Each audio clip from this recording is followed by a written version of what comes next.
രാവിലെ എണീക്കണമെന്ന് വിചാരിച്ച് രാത്രിയിലെ എല്ലാം കഴുകിയൊക്കെ ആയിരിക്കും കിടക്കുക. പക്ഷേ രാത്രി കറണ്ടും കൂടെ പോയാലുള്ള അവസ്ഥയോർത്തേ. എന്നും ഇപ്പം ഈ സർക്കാർ കയറിയതിന് ശേഷം ഭയങ്കരമായിട്ടും കറണ്ട് കട്ടാണ്.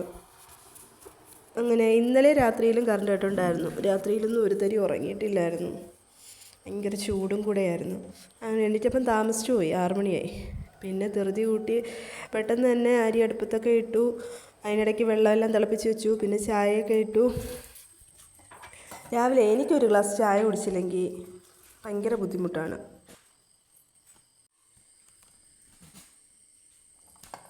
ചായയൊക്കെ അങ്ങനെ തണുപ്പിക്കാനൊക്കെ വെച്ചു. അതിന് ശേഷം എന്താണ്ട് ഞാൻ കടല തലേദിവസം വെള്ളത്തിയിട്ട് വെച്ചിരുന്നു, വെള്ളക്കടല. അത് കഴുകി വാരി കുക്കറിലോട്ടൊക്കെ ആക്കി.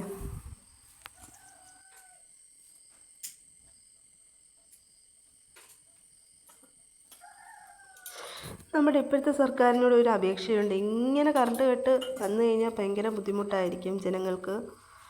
ഇപ്പം നിങ്ങൾ കയറിയതിന് ശേഷം, ഈ ഭരണം കയറിയതിന് ശേഷം ഭയങ്കരമായിട്ടും കറണ്ട് കട്ടാണ്. അപ്പം കുഞ്ഞുങ്ങൾക്കൊക്കെ ആണെങ്കിൽ എക്സാം ടൈമും കൂടെയാണ്, ഓർക്കുന്നതും നല്ലതാണ്. അങ്ങനെ ചായയൊക്കെ കുടിച്ചുകൊണ്ടിരുന്നപ്പോഴത്തേക്ക് മോള് വിളിക്കുന്നു. അവൾ മദ്രസയിൽ പോകാൻ. അങ്ങനെ കഥയൊക്കെ തുറന്നു കൊടുത്തു. അതിനിടയ്ക്ക് ഇതാണ്ട് ഇവള് കിടന്ന് കരച്ചിലായിരുന്നു. അങ്ങനെ ഒരു മീനൊക്കെ കൊടുത്തു. വന്ന് കടലയൊക്കെ വെന്തു, കുക്കറിനകത്ത് വെച്ചിരുന്ന കടലയൊക്കെ വെന്തു. അന്നേരം അതിന് വഴറ്റിയൊക്കെ എടുക്കണമല്ലോ.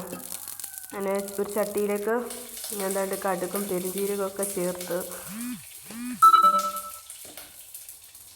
ഇതിലേക്ക് സവാളയും ഇഞ്ചിയും പച്ചമുളകും എല്ലാം ചേർത്തൊന്ന് വഴറ്റിയെടുക്കുകയാണ്.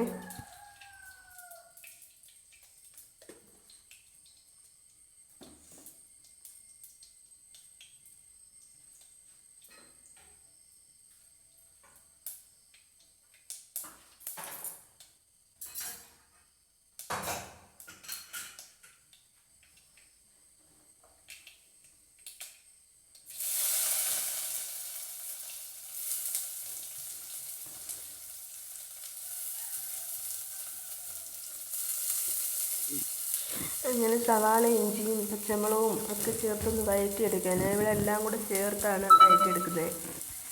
പ്രത്യേകിച്ച് ഈ സ്കൂളിൽ പോകുന്നൊക്കെ നേരത്ത് നമ്മൾ ഓരോന്നോരോന്ന് നോക്കി നിൽക്കാൻ നേരം കിട്ടുമല്ലോ. അങ്ങനെ പെട്ടെന്ന് അതിലേക്ക് സ്വല്പം ഉപ്പും കൂടി ചേർത്ത് പെട്ടെന്ന് വഴറ്റിയെടുത്തു.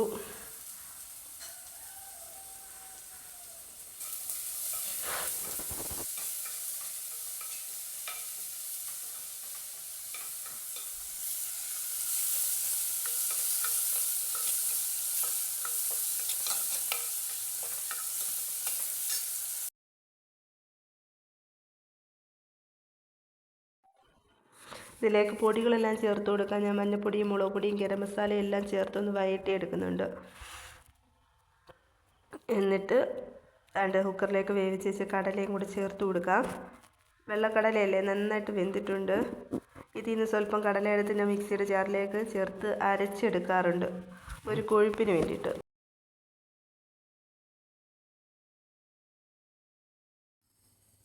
അങ്ങനെ കടലക്കറിയും അപ്പവുമായിട്ട് അവന് കൊടുത്ത് ട്യൂഷനൊക്കെ പറഞ്ഞു വിട്ടു. അങ്ങനെ അതെല്ലാം കഴിഞ്ഞ് വെളിയിലോട്ടിറങ്ങി. നമ്മുടെ അപ്പുവിനെ അയച്ചൊന്ന് വയലിലോട്ട് കെട്ടണം. ഇന്നിപ്പോൾ ഇച്ചിരി താമസിച്ചും പോയി. അങ്ങനെ മോള് വരുന്നതിന് മുന്നേ ഇവനെ അയച്ചൊന്ന് വയലിൽ കെട്ടണം. അങ്ങനെ വെളിയിലോട്ടിറങ്ങി അവന് വെള്ളമൊക്കെ കൊടുത്തു. ഇന്നലെ ചെറിയ തോതിലൊരു മഴച്ചാറ്റലുണ്ടായിരുന്നു. അങ്ങനെ കൊട്ടയിലൊക്കെ വെള്ളമായിരുന്നു. അങ്ങനെ വെള്ളമെല്ലാം തട്ടിയിട്ട് ചാണകമെല്ലാം കോരിയിട്ടു.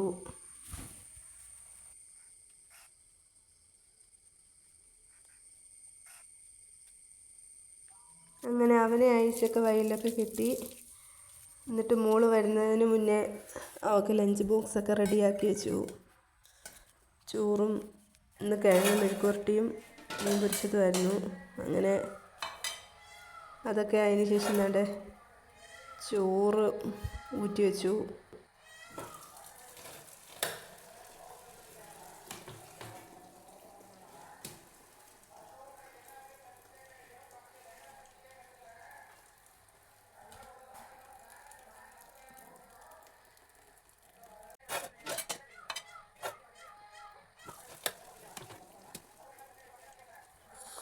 മോള് ദാണ്ട് പള്ളിയിൽ മദ്രസ എല്ലാം കഴിഞ്ഞിട്ട് വന്നു.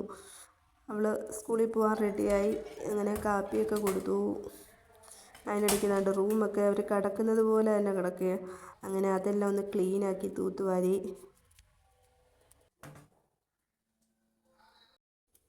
പിന്നെ പോത്തിന് പുളിയരിയും കഞ്ഞിയൊക്കെ വേവിക്കാൻ വേണ്ടി അടുപ്പത്തോട്ട് വെച്ചു. അതിനിടയ്ക്ക് ദാണ്ട് നമ്മുടെ കോഴികളെല്ലാം തുറന്നിട്ടു. അതിനിടയ്ക്ക് മോളെ സ്കൂളിലൊക്കെ പറഞ്ഞു വിട്ടു. അതിന് ശേഷം അതാണ്ട് ഇറങ്ങി വന്ന് കോഴിയെല്ലാം തുറന്നു വിട്ടു. എനിക്ക് കോഴിക്കൂടൊക്കെ തുറക്കുന്നതിന് മുന്നേ ഞാൻ കയ്യിലൊരു കമ്പും വെച്ചുകൊണ്ടായിരിക്കും. എന്തെങ്കിലും ഉണ്ടെങ്കിലും അറിയത്തില്ലല്ലോ.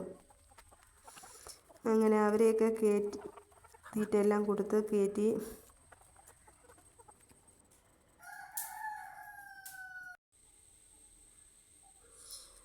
പിന്നീട് കയറി വന്നതാണ്ട് ഇന്ന് അയിലക്കുട്ടിയായിരുന്നു കിട്ടിയത്.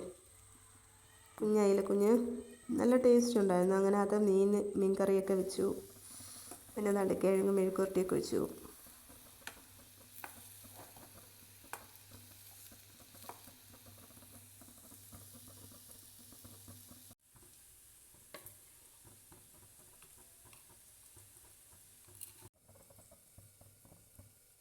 മീനും വറുത്തു. അയിലക്കുട്ടനെ മീനും വറുത്തു. അങ്ങനെ ഇന്നത്തെ ഊണ് കുശാല്. ഇതുപോലും കിട്ടാത്ത എത്രയോ പേരുണ്ടല്ലേ. അങ്ങനെ നമുക്ക് കിട്ടിയതിൽ തൃപ്തിപ്പെടാം. അൽഹംദുലില്ലാ.